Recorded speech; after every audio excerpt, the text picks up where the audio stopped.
মাত্র দুটি জিনিস মিশিয়ে মুখে লাগিয়ে দেখো বন্ধুরা, কুঁচকে যাওয়া ঝুলে যাওয়া ত্বক সাথে সাথে টান টান হয়ে যাবে। পার্লারে না গিয়েও পার্লারের মতো গ্লো তোমরা ঘরে বসে পেয়ে যাবে আজকের এই রেমেডিটি ব্যবহার করে। ভীষণই সহজ একটি রেমেডি। এই শীতকালে আমাদের ত্বক কিন্তু অনেক বেশি ঝুলে যায় এবং স্কিনে নানান ধরনের সমস্যা দেখা যায়। এই সমস্যাগুলো থেকে মুক্তি পেতে তোমাদের আজকে ছোট্ট একটা টিপস বলে দিচ্ছি, এটা তোমরা ব্যবহার করে দেখতে পারো। খুব সাধারণ একটি রেমেডি, বাট এটার রেজাল্ট কিন্তু অনেক বেশি অ্যামেজিং।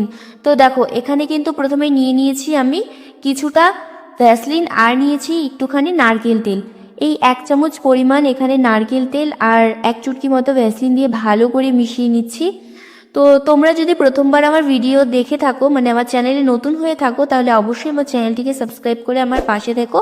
আমি প্রতিনিয়ত তোমাদের সাথে নতুন নতুন আপডেট দিতে থাকি, আর স্কিন সংক্রান্ত এবং হেয়ার সংক্রান্ত ভিডিওগুলো তোমাদের সাথে আমি শেয়ার করি। তো দুটোকে খুব ভালো করে মিশিয়ে নিতে হবে যতক্ষণ না পর্যন্ত একটা সফটনেস চলে আসছে এর মধ্যে। তো এরপরে পরপর ইনগ্রিডিয়েন্টসগুলো আমাদের অ্যাড করতে হবে। শীতকালে আমাদের ত্বককে এক্সট্রাভাবে কেয়ার করতে হয়, কারণ বাচ্চা থেকে বড় প্রত্যেকেরই কিন্তু স্কিনে অনেক সমস্যা দেখা দেয়। এই স্কিনটা রুক্ষ সূক্ষ্ম হয়ে যাওয়া, তার পাশাপাশি কিন্তু স্কিনে মেছেতা এবং স্কিনটা কুঁচকে যায়।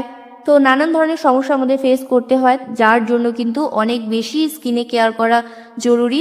তো এখানে দেখো ভালো করে আমি টক দই দিয়ে মিশিয়ে নিচ্ছি। আর টক দই যদি তোমাদের কাছে না থাকে সেক্ষেত্রে তোমরা কাঁচা দুধ ব্যবহার করতে পারো, বাট টক দই যদি তোমরা পাও অবশ্যই এখানে ইউজ করবে। টক দইয়ের মধ্যে কিন্তু ল্যাকটিক অ্যাসিড রয়েছে, যেটা আমাদের স্কিনকে খুব তাড়াতাড়ি ব্রাইটেন আপ করে তোলে। তো পার্লারে তোমাদের না গিয়েও পার্লারের মতো খুব সুন্দর একটা গ্লো আসবে এই প্যাকটি ব্যবহার করার পরে। বিশেষ করে এখন বিয়ের সিজন চলছে, আর চটপট তোমরা এই রেমেডিটা ব্যবহার করে কিন্তু লাগিয়ে নিতে পারো। তো এই রেমেডিটা লাগানোর পরে তোমরা যখন মেকআপ করবে খুব সুন্দরভাবে কিন্তু সেট হয়ে যাবে মেকআপটার। অল্প মেকআপেই কিন্তু খুব সুন্দর একটা গ্লো আসবে স্কিনে। এটি একটি গ্লোয়িং ফেস প্যাক তৈরি হচ্ছে। এর মধ্যে আমি ভ্যাসলিন ব্যবহার করেছি, যেটা আমাদের স্কিনের ময়েশ্চারটা লক করে রাখবে। স্কিনে যে কাটা ফাটার সমস্যাগুলো রয়েছে সেগুলো খুব দ্রুত রিকভারি করবে। তার পাশাপাশি এখানে নারকেল তেল ব্যবহার করেছি, যেটা কিন্তু আমাদের স্কিনটাকে সফট করবে এবং স্কিনটাকে অনেক বেশি ব্রাইট করে তুলবে। তাছাড়াও কিন্তু স্কিনকে ক্লিন করবে। নারকেল তেলের অনেক অনেক উপকার রয়েছে। তো এখানে আমি দেখো দিয়ে দিয়েছিলাম 1 চামচ পরিমাণ বেসন। তো বেসন দিয়ে ভালো করে মিশিয়ে নিচ্ছি, যেহেতু একটু কম হয়ে গিয়েছিল টক দইটা, তারপরে আমি ভালো করে টক দই দিয়ে আবারও মিশিয়ে নিচ্ছি। এই প্যাকটা যখনই তোমরা রেডি করবে অনেক সুন্দর করে মিক্স করতে হবে। মিক্স করতে করতে দেখতে পারবে একটা সময় একটা সফট স্মুদি একটা ক্রিম তৈরি হয়ে যাবে। এরপরে কিন্তু আমি এখানে দিয়ে দিলাম 1 চুটকি মতো কস্তুরি হলুদ। তোমাদের কাছে যদি কস্তুরি হলুদ না থাকে সেক্ষেত্রে রান্নার হলুদ ব্যবহার করতে পারো। আর তোমরা চাইলে এখানে কিন্তু মুলতানি মাটিও ব্যবহার করতে পারো, কারণ মুলতানি মাটি এখন আমি ব্যবহার করছি না, স্কিনটা অনেক বেশি ড্রাই হয়ে যায় মুলতানি মাটি ব্যবহার করার ফলে। যাদের ড্রাই স্কিন তারা মুলতানি মাটিটা ব্যবহার না করলেও পারো। তো বেসন দিয়ে ভালো করে মিশিয়ে নেওয়ার পর কিন্তু আমি এটা মুখে অ্যাপ্লাই করব।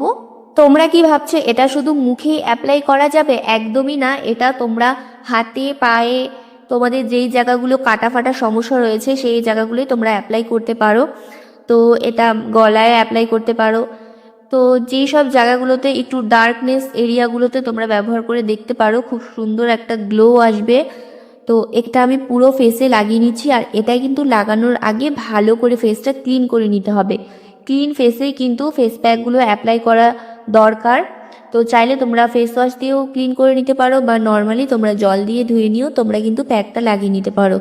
আর কোনো সময় প্যাক লাগানোর পরে কিন্তু আর ফেস ওয়াশ করা যাবে না, সবসময় এটা তোমাদের মনে রাখতে হবে, নইলে কিন্তু গ্লোটা হারিয়ে যাবে।